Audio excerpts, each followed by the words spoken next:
अस्सलाम वालेकुम दोस्तों, कैसे हैं आप सब। मैं हूं मुंतहा और आप देख रहे हैं एवरीथिंग इज़ हेयर विद मुंतहा। आज मैं आपके लिए लेके आई हूं आलू गोश्त की बहुत ही मज़े की और इजी झटपट से बनने वाली रेसिपी।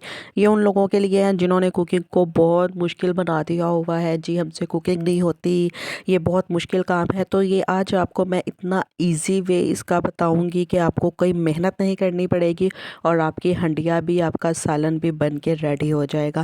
तो मैं वीडियो को ज़्यादा लेंथी नहीं करती, तो रेसिपी बनाना स्टार्ट करती हूँ। उससे पहले अगर आपने मेरे चैनल को सब्सक्राइब नहीं किया तो प्लीज़ मेरे चैनल को भी सब्सक्राइब कर दें और साथ दिए गए बेल आइकन को ज़रूर दबाया करें ताकि आपको मेरी आने वाली हर नई वीडियो का नोटिफिकेशन मिलता रहे। बिस्मिल्लाहिर्रहमानिर्रहीम। सबसे पहले मैंने अपनी कढ़ाई ले लिया और कढ़ाई के अंदर मैं 1 कप ऑयल शामिल कर दूंगी और इसके बाद मैंने थोड़ी सी दालचीनी और एक बड़ी इलायची शामिल कर दूंगी। इससे ये है कि चिकन की स्मेल दूर हो जाती है। तो ऑयल को मैं थोड़ा सा गर्म होने दूंगी। फिर मैंने इसके अंदर प्याज शामिल करना है। 2 बड़े साइज़ के मैंने प्याज बारीक कटिंग किए थे, वो शामिल कर देने हैं। अब प्याज को हमने फ्राई नहीं करना, ना ही बहुत ज़्यादा इसको फ्राई करने की ज़रूरत है। बस जस्ट इसको थोड़ा सा सॉफ्ट होने देंगे। फिर मैंने इसके अंदर चिकन शामिल कर देना है। तो 1 केजी मैंने चिकन लिया था, वो मैंने इस प्याज के अंदर डाल दिया है। अब प्याज और चिकन को हम दोनों को इकट्ठे फ्राई करेंगे और चिकन को भी हमने बहुत ज़्यादा नहीं फ्राई करना, क्योंकि मैं आपकी बहुत टाइम भी बचाऊंगी इस रेसिपी में और मेहनत भी बचाऊंगी। तो आपने चिकन को थोड़ा सा फ्राई करना है, जब तक ये वाइट सा नहीं हो जाएगा और इसका कलर चेंज नहीं हो जाएगा तब तक हम इसको फ्राई करेंगे। तो यहाँ पे आप देख सकते हैं हमारे चिकन का कलर चेंज हो चुका है, ये फ्राई हो गया है। तो प्याज और चिकन को हमने इकट्ठा ही फ्राई कर लिया था। बाकी के मसाले इसके अंदर हम डाल देंगे। तो सबसे पहले मैंने एक बड़े साइज़ का टमाटर लिया था और 5-6 हरी मिर्चें चॉप की हुई, वो इसके अंदर शामिल कर देनी है। और इसके साथ ही मैं इसके अंदर 2 टेबलस्पून अदरक लहसुन का पेस्ट शामिल कर दूँगी और खुश्क मसाले भी हमने अब साथ ही डाल देने हैं। 1 टेबलस्पून इसमें भर के नमक का जाएगा और हाफ़ टेबलस्पून इसमें दड़ा मिर्च शामिल कर दूँगी और 1 टेबलस्पून भर के इसके अंदर पिसी हुई लाल मिर्च जाएगी और हाफ़ टेबल स्पून इसमें जाएगा हल्दी का। अब कर लेते हैं इन चीज़ों की मिक्सिंग थोड़ी सी। फिर इसके बाद मैंने 1 गिलास भर के इसके अंदर पानी शामिल कर देना है। हमने इन चीज़ों को इकट्ठे ही पका लेना है, इससे आपका बहुत टाइम भी बचेगा और मेहनत भी बचेगी। तो मैं 1 गिलास इसके अंदर पानी डाल देती हूँ। फिर इसकी मिक्सिंग करके हमने इसको अच्छी तरह से पका लेना है।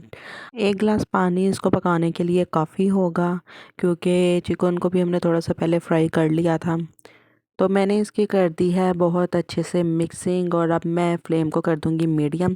मीडियम फ्लेम पे हमने इसको पकाना है, ना ही हाई करना है ना ही लो करना है।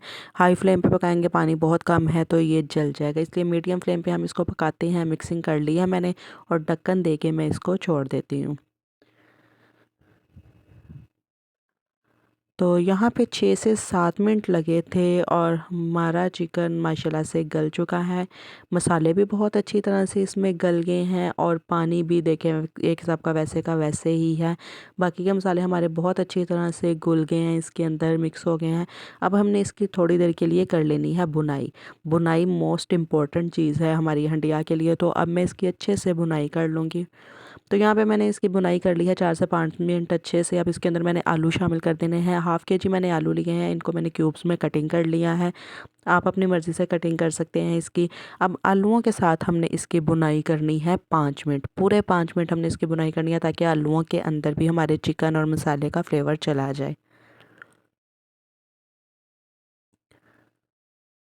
तो यहाँ पे मैंने 5 मिनट इसकी बुनाई कर ली थी और इसका कलर आप देख सकते हैं कितना खूबसूरत सा निकला है और ये दिखने में कितने मज़े के लग रहे हैं यहाँ ही।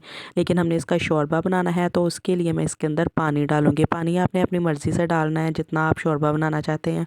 मैंने यहाँ पे 3 से साढ़े 3 गिलास पानी डाला है। अब मैं इसकी मिक्सिंग कर लूँगी और इसको ढक्कन दे के मैं पकने के लिए छोड़ दूँगी जब तक हमारे पानी का कच्चापन दूर नहीं हो जाएगा और बाकी के जो आलू हमारे हम गलने हैं वो भी गल जाएंगे। तो यहाँ पे 4 से 5 मिनट लगे हैं तो माशाल्लाह से हमारा सालन रेडी हो चुका है।